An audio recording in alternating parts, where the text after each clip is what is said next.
Okay, let's go ahead and get started. Hello, everyone. My name is Marcy Samuelson, and I am Marketing Manager for the Developer Initiative here at Oracle. Thank you for attending today's Microservices Distributed Tracing from Traces to Operational Insights. If you have any questions during the webcast, please put your question in the Q&A area, not the chat, and we will answer your questions as quickly as possible. We have a number of people on the line to answer your questions as the presentation goes, so don't be shy. Go ahead and put them in the Q&A area when you have your question. This webcast is being recorded, and we will make it available shortly after the webcast concludes. Again, thank you for joining the Microservices Distributed Tracing from Traces to Operational Insights. This webcast will be presented by Avi Huber, Senior Director, Oracle Public Cloud. At this point, I will turn it over to Avi. Hey, good morning, everybody. Thank you for joining. Through this session, I will describe our product, the very new APM, OCI APM, Oracle Cloud Infrastructure Application Performance Monitoring, and we'll then go through a quick, or not so quick, demo of the product and describe how to start using the product. It is available today on all our data centers, and there is a free version that you can start using it. Very quickly before we go, we all know that there's a huge investment in application performance. The market is several $1 billion. The larger monitoring market is even bigger. Still, 80% of the problems are being discovered only after the fact. And we all know the reasons, and I will not spend too much time on this. Basically, it's too complex. The applications are complex. They're running in many places, and we need more tools. We need the tools to be able to handle this type of complex application and complex environments. So with that, I'll just go and describe the tools that we are, or the set of the platform that we currently have. We Oracle introduced this observability and management platform in October. And application performance monitoring is the last step that was released a couple of weeks ago. The platform together is an OCI native platform. It's almost completely brand new, utilizing common APIs and common standards that allows you to work with all these components together. So not only that the monitoring data service is shared by all the different other services, so you get data from the database, data from the APM, and from logging analytics, all monitorings go to the same place where you can use the monitoring. You can also use integration between the product where you use notification from that is based on monitoring that created in one service to invoke some activity on the service connector hub to move data on another, and so on. And today we obviously concentrating on APM, and this is a full APM product that covers the whole gamut of what application performance monitoring means. Which includes real user monitoring, synthetic monitoring, the server-side monitoring. But the portion that I want to concentrate on today is the distributed tracing, which is new. Distributed tracing started a few years ago, and this product was built from the bones as something that is rely on distributed tracing. So even when monitoring an application that is not a microservices application, we are still using distributed tracing concepts to monitor it. And the two major things here is that we are tracing every transaction across every technology and saving and storing all instances of all these transactions. Yep, wrong direction. A little bit of the architecture, very high level, of course. So think about the left side is your application that is being monitored. It may be running on OCI, It may be running on premise, maybe running on some third-party cloud. Once we instrument the application, or by a tracer or by an agent, and I'll explain the difference in a minute, the data is being sent to us in APM. So the right side is our service.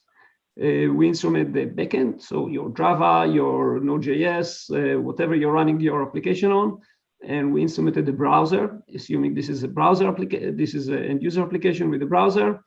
We also support the synthetic monitoring, which I'll spend less time on this session, that allows us to run a test from a scripted script that will run against either a browser or directly against a REST service, and will monitor the application from any locations, from any of our data centers. The application exists right now in the 22 commercial data centers that Oracle has. Data arrives in the application and stored for a long period of time in our trace data store. It also, we collect metric from the services and calculate metrics that are based on the traces that arrives, the data that arrive into the service, and send them to the monitoring service where they are available for alerting, for dashboarding, and so on. So a quick explanation how Opentracing / Open-Telemetry works. This is actually the base of how we collect the transaction and how we do end-to-end transactions. In case you are not familiar with this, Opentracing was something started first by Twitter with Zipkin, and then by Uber with Jaeger. But the new standard that is being evolved is Telemetries, being endorsed by most of the big vendors, as well as many individual developers. It's open standard, actually, and we adopt that as well. The way it works is simple, and the example here is using microservices on the title and the HTTP protocol, but actually it will work regardless, and I'll explain. So think about an application with a browser in the front, 2 tiers, and a back and a database.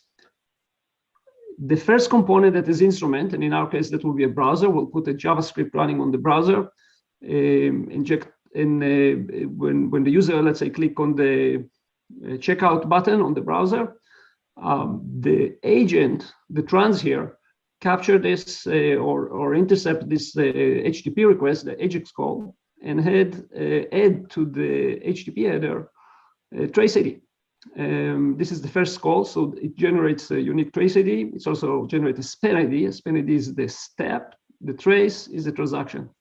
So these two IDs goes into the header, and the tracer or the agent that runs on the second tier, in this case the front tier of the backend, the microservicer, extract these headers from the HTTP request and keep them while the processing of this transaction go on. When this microservice make a backend call to something else, it injects the same trace ID and a new span ID, the span ID of this microservices, and so on to the backend. And now let's say we are looking at this SQL execution. The SQL executes something. The database currently actually doesn't have an instrumenter, so this SQL span actually will come from here. This agent over here will see how much time we spend on the database and take the span ID, the trace ID that was extracted from the header when it was the request arrive into this microservice, calculate the time, generate another span ID, and send this information back to us in the APM service. The request now, so the first call here that arrived into microservice B was a servlet, let's say, if this was a Java. The servlet executed the SQL, send the SQL span. Then the server ended, returned the HTTP response, and it sends the data about this span, about this execution in this step to our collector. Again, there was an HTTP call, so there was an HTTP client making a call to the backend. This HTTP returned. a span is being sent out, and so on. Eventually, the browser says, I got the AJAX call back and send the data back to the server. Each one of the span has the trace ID of that makes this come together, all these spans together, and the individual span, and each one of the spans knows the parent span, whatever span called this span. So together with this information, we can build back on our server the entire call tree. And that happened through all the services, no matter how many are there, and they can be hundreds or more. In this example, there are 2 spans per server. Actually, there can be more. I may choose to create a span here in between because there's some business activity that I want to measure separately. So I can configure it to send data somewhere between the outbound and the inbound call. This will also work in this example. All this is a synchronous call, but it works exactly the same if it's asynchronous. This root span may return way before this span will arrive from here because this call over here was asynchronous. Still, the tracing works. This is HTTP instrumentation, but same thing will work for other type of protocols. For example, we are instrumenting GMS for SOA environments and other. Whatever protocol is being instrumented can participate in this transaction. The data that is being sent, it's actually JSON-based typically. And we support the standard, the Zipkin standard, so you can use many different tracers to send the data. And it includes, in addition to the keys, the trace ID and the span ID, a lot of information that you want to know about this, whatever components send the data. For example, it will have the host name that it was running on, the app server name, the port ID that is reported here. And the user can add as much data as they want. If you use out-of-the-box tracer and agent, like the one we are providing, we will collect about 30 different attributes out of built in, and more can be added. Important things will be what, if you're running on Kubernetes, the node name that it's running on, the version of the application that it is actually executing right now. All this data is available and kept with a span, so later on it can be searched on. I'll move on to explain now. If I go back to this for a second, we have here the tracer and the agent, and I want to explain what is tracer and what is agent. From Opentelemetries and Opentracing perspective, we talk about the tracer. The tracer is something that implements the Openteletmetry API, which means you can call it in your application and say, send start a trace, add the dimension to the trace, and attribute to the trace, finish trace dot finish, right? Finish the span, and that works great if you are using some JavaScript. That is very easy to use. But and if you're using new applications that are new microservices technologies, if you're using Helidon, Drop Wizard, Spring Boot, and so on, many times you can use libraries when you develop the application to include the tracer in the application, and you configure the tracer to send the data to our collector. But you may be using older application. Let's say you're using a SOA-based application or WebLogic-based that was built 5 years ago, or maybe 20 years ago. Instead of, so the tracer still exists and we still want the tracer, but we want to, well, there's nothing to call the tracer in the application. The application was written before the tracer was invented. So using bytecode instrumentation, we insert, these are our probes that looks at the code, at classes being loaded, and upload the data and create the code that will call the tracer. In Openteletmetry, the new terminology of this is pretty new. It's called auto-instrumentation. This is actually our agent. This is a Java agent using bytecode instrumentation and that insert the spans that they call the tracer. So in these 3 boxes, we are looking at using an agent here. This is using a Java tracer. Example is Helidon. if you want to use and I'll show exactly how to do this later on today, change some configuration file and Helidon sends the data out. You don't need to add any code. You don't need to make any changes to the application. That works. If you're using any third party, any other language, Golang, Ruby on Rails, Node.js, Tracer, Jaeger, and Zipkin tracers are available. We support the Zipkin format. This is how the format is being sent, the data is sent out to the server. And this is kind of the standard. Jaeger can be configured to send the format in, to use the Zipkin format too. And by that, we actually support everything that Opentracing and OpenTelemetry supports. Additional component here is the aggregator. So if you are deploying, this is optional. You can have each one of these tracer makes an HTTP call and send a span directly to our collector. But in some configuration, let's say you're running Kubernetes on the OKE or elsewhere, and you have many server running on the same host, you may want to, configuration-wise, it may be easier to have only one component that actually goes out.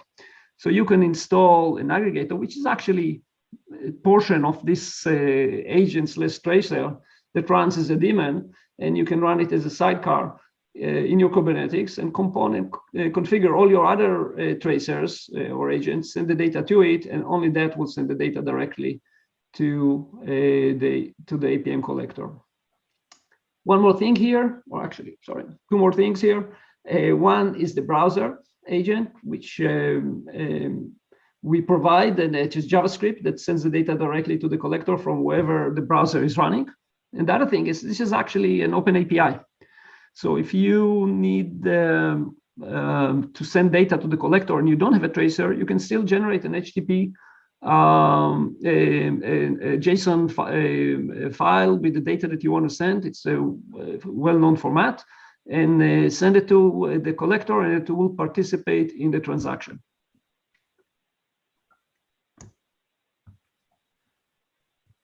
So what is it that we do with all this data once we collect it? So the first thing, of course, is the diagnostics use case. This is the most obvious case. We are selecting, saving all the instances of all transactions. So if someone made a call yesterday afternoon and had an error in it, we can identify this specific instance and see exactly how it ran, what happens there, where the component that transaction went through, which of this component was running slower, which of them was running, was it running on server 1 or server 2 on the load balance backend servers that I have, and so on. We are collecting, as I said earlier, all the traces, all the instances, and 100% of them. There might be some questions here, how to handle very high volumes. Most of the applications that people will use, unless you happen to be, I don't know, Twitter, the volume is manageable, meaning if you have hundreds of thousands, millions of transactions per hour, maybe 10 million transactions per hour, this is still doable. If you have 1 billion transactions per hour, that may be, we'll be happy to take it, but that may be expensive. Still, there's a way to go about this. You, rather than sending all the transactions, you send only some of them. So customer can choose to enable sampling, and there's a sampling support in the both in the tracers and in the agent to allow you to manage a very high volume. I don't expect most people to run into a problem. The value of collecting all the data is much, cover the cost very nicely, and exactly that comes on the analysis side. So when we are, if you're reading a little bit about APM, Gartner or other vendors, they're talking about the unknown unknowns. You have your application right now, you're trying to solve a problem, and you wish you know what was going on. I had an example talking with someone on the database side. They're running this, the application have this sequels that happens, and some of them running very slow because the customer is generating query that is very complex. And the question was, well, how we will know how many of these do we need to change something in our data to solve this, because there's a cost for it. And the developer said, no problem, I'll just add a recording here and I'll record how many transactions this type of SQL are running and how long they ran, and then we'll know in the end of the month. And then 2 minutes later, he said, well, I'll do that, but I wonder if this transaction, when they're running them, are they running it they're coming from the synchronize or called right from the browser, or from a report that runs slower. So we said, okay, so I'll add two different. I'll add this to the instrumentation and collect two different metrics for this. And then the question comes, well, on the synchronization wise, is this the one that the browser is still waiting for the response and it's asynchronized, or this is the one that they are expected to get an email later on? So when you're thinking about this, you don't know, when you have a problem, you don't know what is the questions that you would like to ask later on based on the data. If we are collecting all the data and we are saving all the data, at any point that you see a problem, you can go back 9 months, look at the data and see what happens there in the previous version, or what happens there over a period of 9 months. How many people actually asked for this transaction when they were running on Firefox from a mobile? There's no way that you know that you need to ask this data upfront, but you may need it later on. And if you're collecting all the instances, it's there, it's available for you for finding problems and doing trending. And actually, the data is very detailed enough to take it and utilize it with machine learning to identify trends that are not that obvious to see, and so on.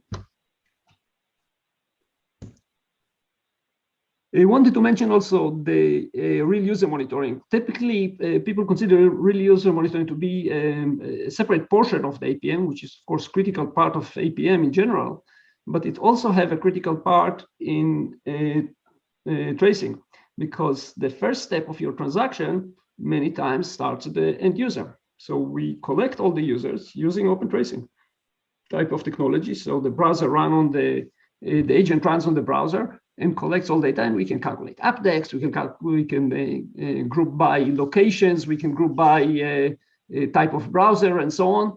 But every step is also part of the transaction that you see on the backend. So when you are looking at some backend up, something that end up with a slow access to a log file, some storage file on the backend, you can connect it to the specific activity that happened on the browser that injected it. So it's important to have on the browser side detailed enough information, support, for example, support for application in a page. So you know that this is a page update rather than a page load or partial page update, and so on.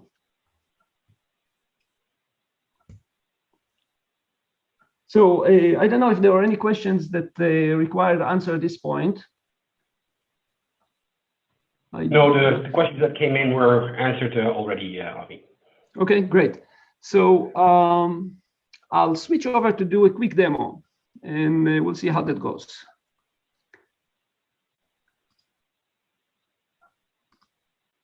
So let me switch the sharing, and I'll stop share.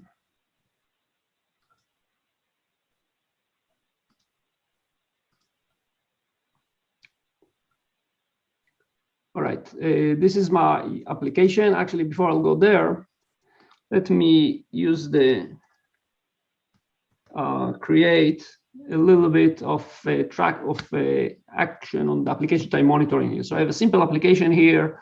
It's Angular based. It uses a Spring Boot at the backend. There's 3 services in this small microservices environment, and it uses autonomous ADW at the backend to get the data from. So I'll log in here as let's call it it is Benny. Give the password. Now I'm buying some wine in this case, and I'll buy a few wines. You can look at the details. I'm just generating a little bit of traffic here so we can see what it looks like at the backend. I'll buy some more, and I'm intentionally buying a lot here. I'm choosing the expensive wine. Let's put a couple of these. And I'm ready for shopping cart, and I see my list here, $1,300.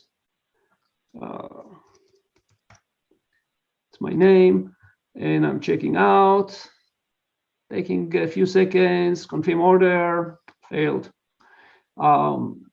I actually intentionally ran into a problem in the application. Let's see what this looks like on my application. Actually, I can do a couple more things here, maybe work a little bit more with the application. That will not make a difference for our use case. So I'll just leave it out. So looking now at APM. This is our home page, the out-of-the-box dashboard. I'm looking at the monitor. This is synthetic monitoring data that I have. I have alerts here. The EUM data is here, and my list of server that I monitor are over here. And for each one of these, I can go and see the dashboard. But I actually want to concentrate on the trace side, on distributed tracing and what that will look like. So first, a quick look of this Trace Explorer data. This is where I see all my traces. So I have a simple query language here. Actually, it looks like this. This is almost all the instruction that you need to know in order to run the queries. It's some kind of SQL-like with some discount. So it's not as complex. It's a simplified version that works specifically for traces and spans. So I can select to see traces like I do here. I'm looking at traces and I see what fields I want to bring here. And you can see this is the list of traces, meaning list of transactions that the user executed here. And as I scroll by, I can see there are many of them, of course, and I can see the name of this is the name of the service, this is the name of the operation, and you can see all of these started with the browser. So the name of the service is I call it WS for Wine Store Angular. This is the browser data, and this was a full page update in this case, and that's also here, and the query that the user, the actual AJAX call ended up with was wine store / products. And it took 250 milliseconds to run. It ran through 17 spans, 17 steps in the application. And I can have a breakdown here. The Angular, 3 steps on the Angular. That will be probably one update and a couple of AJAX call. It went to the products web service, microservice, and through the storefront microservice. And actually, I can see the details of that. So if I'm looking at this like that, I see each one of the activities. Started again on this is every color here represent a new service, a new microservice, which the Angular is the first one. I mean the browser, and then the storefront. The storefront was calling right. This is a call to the product service, and then there was another AJAX call that happens at the same time, and its activity. This is, by the way, the end of it. This was a call to the database. On each one of these, I can see details. I'm looking at the top. I see details that I'm collecting. These are the default details that we are collecting per application. And you can see things like it was actually running from synthetic monitoring. So I have a vantage point here. This is the name of the user. Actually, I'm sorry. I wanted to see the user, the actual transaction that I just executed. So let me go back and find it. It's actually easy to find. There's a couple of things that I can do in order to find it. There's some save searches here. For example, I can look at all the sessions, and by clicking on the button over here, I just brought something that we saved the search, but I can run it myself. And this is my user here. And I ran 35 traces, and within the last hour, and I see actually the error count, which suggests that to the error that I had earlier. We will get to that in a second. A different search is let me look by user, right? This is grouped by username. And all these requests is by username. I can let's do sort by ascending. I think Benny will be at the top. Yes. We'll calculate updex. We calculate page that the total response time here, and we can see what that means here on the request. But even if I know nothing, I can start with something as trivial as this, right? Right now I'm bringing the list of all the services, and I will say I want only where username. We can do like. Benny, something like that. And these are all the traces for the last 60 minutes. And if I'll go a bit longer, I'll probably see a little, I'll see more transactions as I was running it earlier in the day, or maybe last night. So you see 91 of them came up here. So I'm looking for this is the activity that I did earlier. Actually, I want to see the username here so I can edit. We'll see, this is really Benny and not maybe someone else. Yeah, this is, oh, I had another Benny here too. Benny 2 as well, sometime earlier. So let's go for last 30 minutes. So I know this is just this one call. And I can, this is the sort of, let's do descent here. And this is probably the transaction that caused the problem. If I'm looking at that again, I see the errors here. So let's see again, this is the specific, if you remember, I clicked the confirm page and I got an error. And what was the error, right? So this tells me that there was an error somewhere underneath this span. So the page was updated and the Ajax call got an error. If I look at the details here, I'll see there was an HTTP status detail, bad request, 400. Yeah, the browser got the Ajax call returned with an error. Why did this agent return with an error? Because the servlet returned an error, right? This is the server call. And we can see it. This is running on Apache Tomcat. It's actually Spring Boot using our agent instrumentation. And that one returned an error and so on, and went through the multiple services. And eventually the errors actually started with the database here. And we can see that the database itself returned an error. There will be the SQL ID that was executed, the actual SQL that was running on. This is the actual database this is running on. You see it's running autonomous database. And I actually have a little bit more data here. I captured the real SQL exception that happened here. Value larger than specific precision allowed. Very detailed information captured through our agent in this case on the Java side. I may be interested to see if this happens a lot. Maybe I'll search for this operation, or even better, let's just take the exact database statement here and I'll search for it. So I can go back to the Trace Explorer, and now rather than looking at the full traces, I'll look at specific spans. And I can do something like this, where DB statement, maybe I don't remember what it's called like, so I'll search for it on the span. Yeah, DB statement equal this, and I'll get all the instances of it. Probably don't need this space here. And I see all the list, and I can sort it by duration. That way. Most of them are very quick. I probably want to bring the error here to see which one, how many of them were error in them. So I'm looking for a field that exists with the word error. I'll find the one that I care about, maybe the DB Oracle error code. So rather than doing something else, I'll just say group by the error code. Yeah, I can just do a group by Let me clean it up then. Show spans where insert the group by DB error. I'm not sure what exactly the error here is. Here you go. I can't order by field, specific field. I need to order by sum of error count rather by error count. So it will look like that. Order by sum of error count. That was the problem.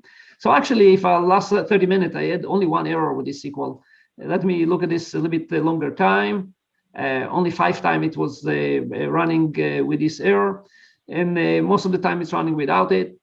The problem was because of these are all the same error, right? We already saw what the error code is. We can bring it up here. It's something wrong with the precision, which means the field was too big.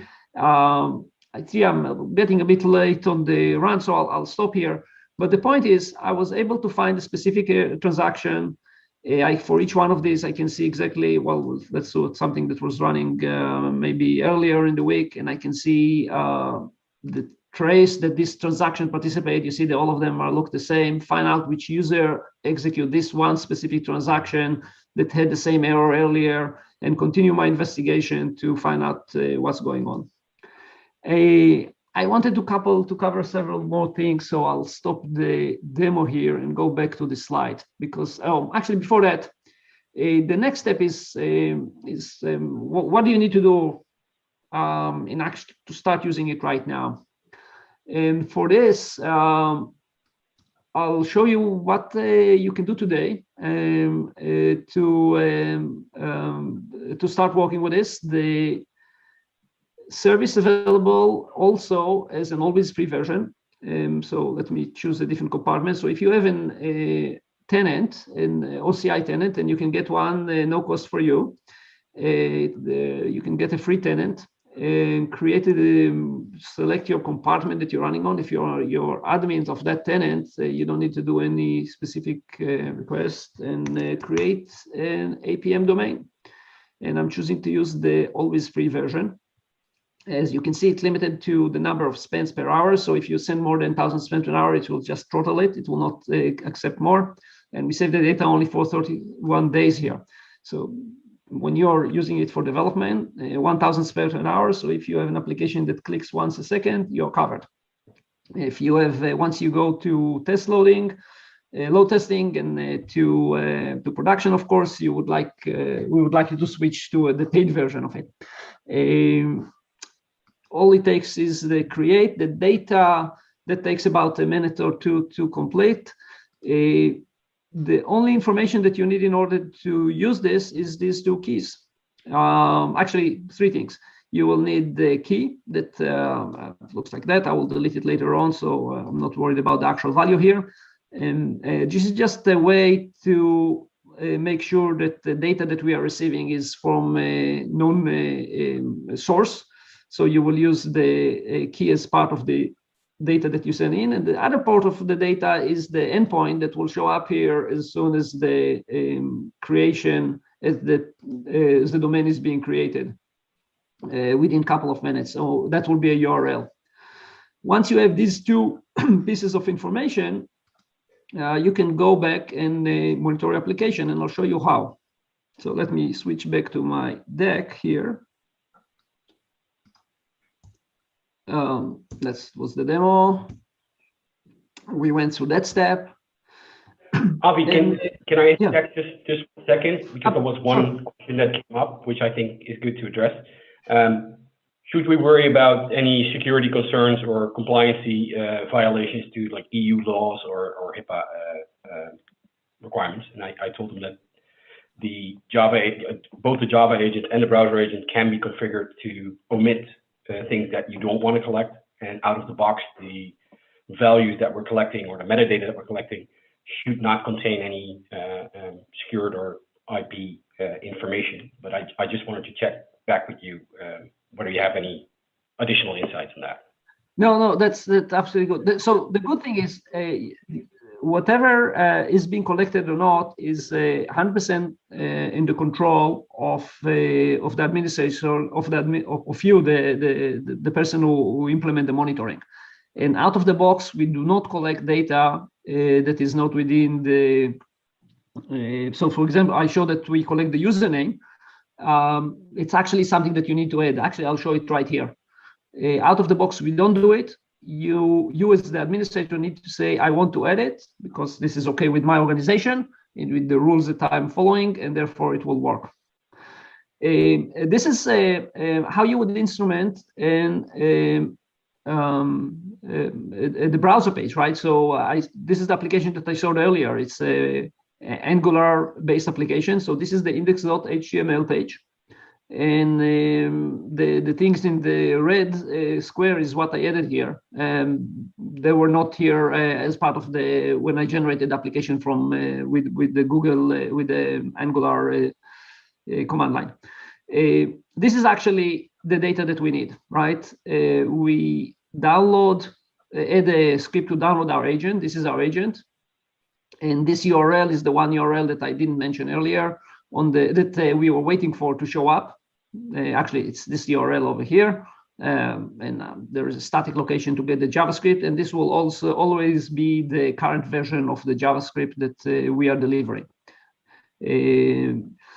I told you this is the data key. This is a fake number here, but this is where you'll put the data key, the public data key. By the way, there's a public data key and a private data key. The reason that we broke it to two is on the agent, you will use the private data key. Nobody will see it unless they have access to the host where it's running on. The browser, any user of the application can right click on the page and look, do inspect and find out this value. So we separate them. If someone decides to take it somehow instrument something that you don't want to be instrumented anymore, you can go to our administrator page, delete the public data key, and all the pages with this data key will be ignored going forward. And for your own, the pages that you do want to generate, you will replace it with the new private data key. I'm sorry, public data key. You can do the same with the public data key, of course, but with the private data key that is being used with the agent, it's just less likely that someone will somehow, it will get drifted to somewhere that you don't want it to be on. So back to the information that we do have here. I identified the service name. I always want the service name. If you want to provide it, it will come up as default, but that is important, as you saw it show up on all the pages. And I also want to identify this web application. This is already some attributes that I want to add to the application. I may choose to add more attributes here. For example, I want to put some version of the application that it's running on. I can choose to add a username. So I wrote a little JavaScript here that add the username, it will show a username. And I can choose to add anything else. So I can run a simple JavaScript here that capture, let's say, the amount of money in the shopping cart before I send it. And it can be done here or anywhere on the HTML where it's running, and add it to the APM RAM object. There's attributes 1 to 10 that are open, and it will later on, as soon as I'm edited here, it's available for me to summarize. So if it's a number, for example, it can go into the Trace Explorer, and the Trace Explorer, you can do sum on it, or searching for all the transaction that the money, the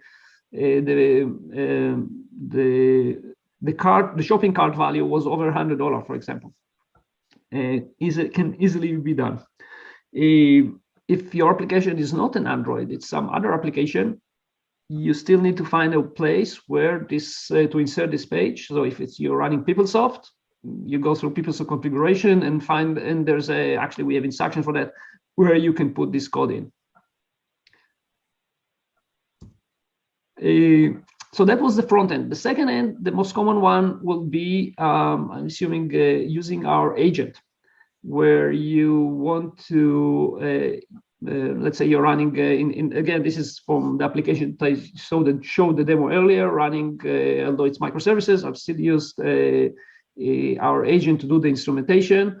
And in our case, this was Spring Boot. And actually, this is the only thing that's required here, right? So first time I'm provisioning the agent. This is one-time command that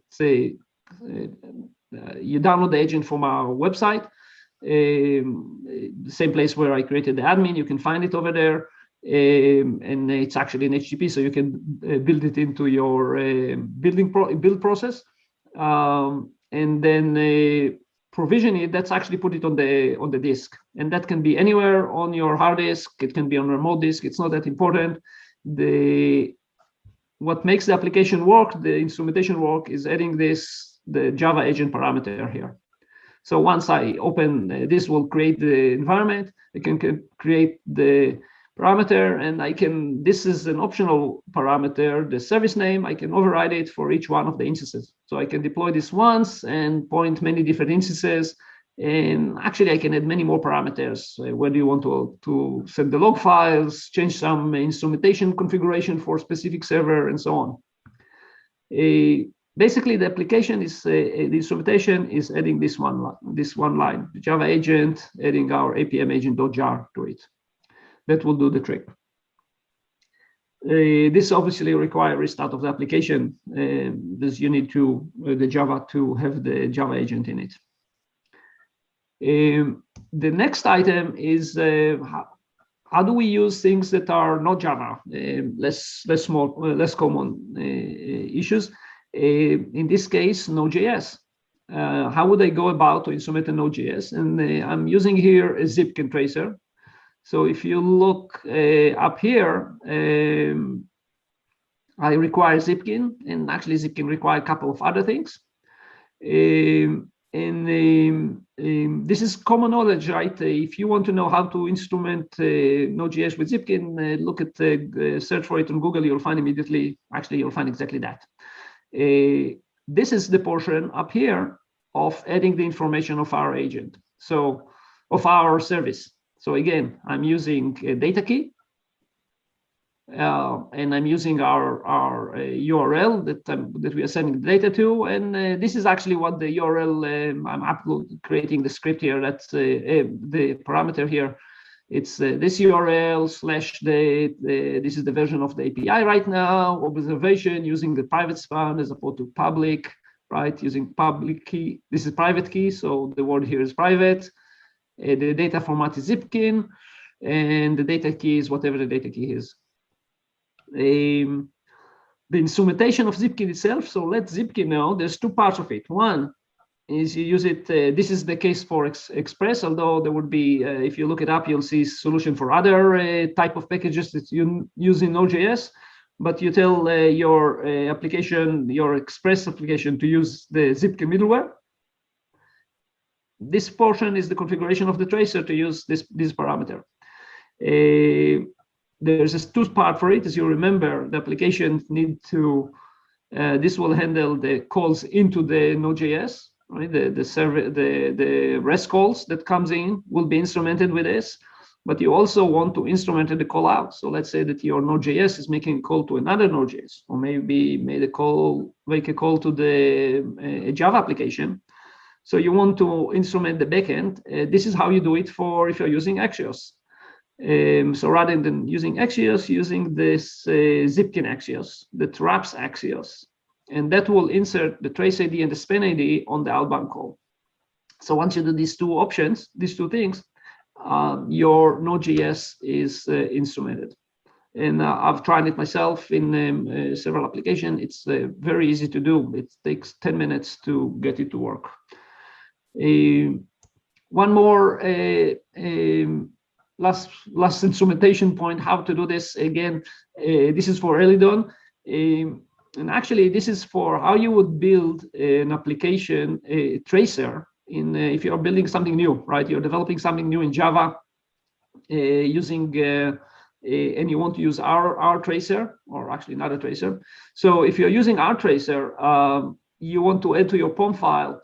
This is the location of our where to download the agent from. And once you add this first parameter over here, right, APM Java Agent Tracer, it will be there. Now, if you're using Elidon, you don't even need to add anything on your code, because Elidon has a built-in instrumentation for that. What you want to tell the Elidon to add this other entry class that will automatically load the Elidon, our agent there. This is equivalent. If you look at Elidon documentation, they currently have a way to do this with the Jaeger tracer. This is the difference. Does it say Jaeger here, or does it say APM here? And then you provide the URL, the data key, and the service name in your YAML file. So doing this changing your POM and your YAML file for Helidon give you out of the box full instrumentation that Helidon supports. If you're not using some other app server and you still want to use the tracer, you don't have the YAML option here and this portion, the auto instrumentation, but these two will generate, will get the tracer into the code. And in the code, you will write, you will add a command line, and it is documented. I don't have it on the slide, but it's in our documentation how to initiate the tracer. It's you just need to create a new instance of the tracer in the code, and then call it, wrap your REST calls with something that will call it the start and end span. See, I'm almost running out of time, so couple of this is actually as I said, this is a new service that we released about 2 weeks ago. We already customers used it ahead of time in the limited availability. We have ESG endorsement. This is a game changer. If you compare this to many of the non-APM vendors, many of the big vendors moving now to support Opentracing, which means they will say they are using the old style of APM where you have an agent that runs on the application, aggregate data on the agent, there's a lot of sophisticated stuff on the agent in order to send data up. And because Opentracing become popular, they add some kind of add-ons to support Opentracing. We are lucky. We started with Opentracing. We started later, so we were able to build our service built on Opentracing from the beginning. The agents are much lighter. There's easier coverage with less effort from our side to support, because we can say whatever support Opentracing, we support it. We don't need anything special here. Put a Zipkin tracer on it and it works. So our advantage over the competition here is the simplicity. Powerful, simple instrumentation and powerful at the back end. Sorry. Last thing here about pricing. As I said, the always free version is available for you as the developer to start working it. This is not just a way to learn how to use the product. This is extremely powerful tools that you can get completely for free during your development time. Very easy to do, costs you nothing, and highly valuable. Hopefully you will like it enough, so your operation team, when you are moving to operations, you will start using it, and the pricing is based on actual usage. So the more you use, the more you pay. Of course, it participates also in this in the $300 free trial that you can use in Oracle Cloud in general. Lastly, for anything else on data and the latest videos and blogs that we started, there's a blog already there, and we will have more how to instrument, how to gain more value and instrument more type of applications. Go online to oracle.com. And I think this is about it. Any questions, guys, that we want to discuss? They have about 4 more minutes. Right now, I don't see any open questions. Maybe I can just assume that there's questions on like where can we apply this to, right? And is it what Oracle services or Oracle applications do you think are a good fit, for instance?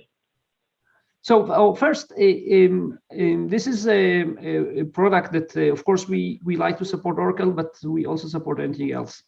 Microservices, whatever your latest, the latest that you are building is supported. Microservices, if you look at the architecture, everybody talks about Opentracing. Rather than configure it to use Jaeger that you put on a Docker somewhere that goes away, run out of this space, and into maintenance and so on. You can take exactly the same thing, configure it to send the data instant from your Jaeger, send it to us. But we also support WebLogic. We support older application. If you're running on PeopleSoft, you can instrument your application. If you are an OCI user and you use VBCS, instrument the UI right now. Oracle Function is about to go live soon, and they will have built-in instrumentation. So if you write in your application, you have your microservices running on Kubernetes on OKE, making a call to function, coming back, going to then you call ADW and so on.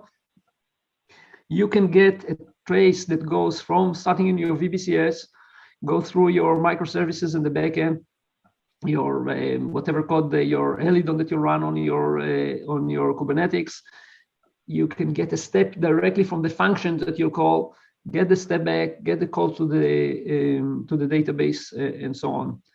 So the coverage is very wide.